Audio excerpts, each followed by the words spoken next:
आगे बढ़ते हैं, अगली खबर का रुख कर लेते हैं। पटना में बीपीएससी 17वीं संयुक्त प्रतियोगिता परीक्षा में सफल अभ्यर्थियों की नियुक्ति पत्र वितरण किया गया। बापू सभागार में मुख्य समारोह जो है वो आयोजित था। अब ऐसे में सीएम सम्राट चौधरी ने सफल अभ्यर्थियों को नियुक्ति पत्र सौंपा है। मोदी जी के मार्गदर्शन में बिहार के नौजवानों को सरकारी नौकरी, देखिए यहाँ पर अभ्यर्थियों को नियुक्ति पत्र सौंपने के बाद सीएम सम्राट चौधरी संबोधन कर रहे हैं। आइए चलते हैं।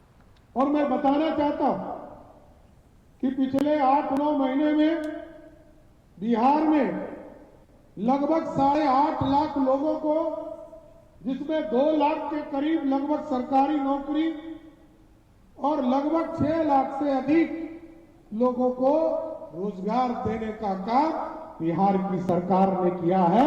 और इस टारगेट को भी हम पूरा करेंगे। इस टारगेट को भी हमारे तमाम जो माननीय मंत्री यहां बैठे हैं, ये अपने अपने विभाग के तमाम पदाधिकारी को एक बार नियुक्ति पत्र स्वयं देकर ही जाए, क्योंकि आपके साथ मिलकर इस बिहार का भविष्य इन्हीं लोगों के कंधे पर जाने वाला है, जिनके सहयोग से बिहार बदलना चाहते हैं।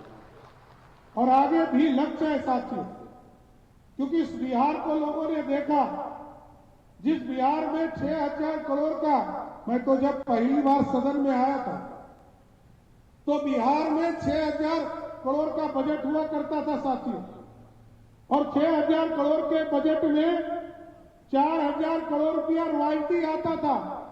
मात्र 2,000 करोड़ रुपया हम टैक्स वसूली करते थे साथियों। और तब झारखंड और बिहार एक था।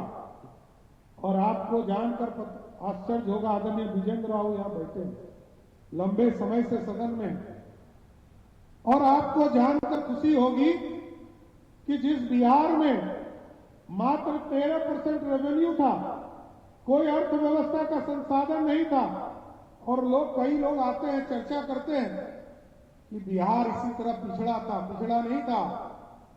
इसी बिहार में टाटा था, इसी बिहार में धनबाद था, इसी बिहार में बोकारो था।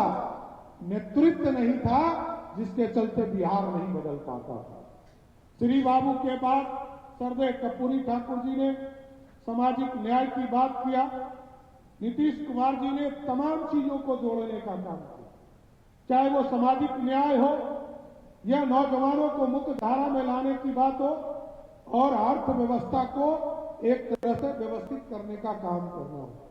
और आपको याद होगा 2005 से आज तक जहां मात्र 23,000 करोड़ के बजट को बिहार ने देखा, और जब मैं बिहार का बजट 2024-25 का पेश कर रहा था तो मैंने देखा जिस झारखंड के पास 87% पैसा होता था, उसके पास उद्योग धंधे थे, रॉयल्टी था, माइंस था, उस झारखंड का बजट 1,39,000 करोड़ का था। और नीतीश कुमार जी और सरदेव सुशील मोदी जी ने जो संरचना बनाई, उस बिहार का बजट 3,17,000 करोड़ का था। और आज तो बढ़कर आदरणीय विजेंद्र बाबू यहां बैठे, आज वित्त मंत्री के तौर पर इन्होंने बजट पेश किया, और आज 3,47,000 करोड़ का बजट हो गया साथ। और इसके बाद भी लगातार हम लोग प्रयास कर रहे हैं, चाहे वो रोड के इंफ्रास्ट्रक्चर का क्षेत्र हो, जिसमें हम लोगों ने बड़ा अमाउंट लेकर लगभग 21,000 करोड़ रुपया एक तरह से सहायता लिया है, जिसके माध्यम से हम आगे बढ़ा रहे हैं। टाउनशिप की कल्पना नहीं थी, कंकड़बाग ही अंतिम टाउनशिप था साथ, जो आज से लगभग 40 तो आप सुन रहे थे सीएम को, जहां कुल 2027 अभ्यर्थियों को नियुक्ति पत्र सौंपा गया है। वक्त फिलहाल एक छोटे से ब्रेक का, जल्द लौटेंगे।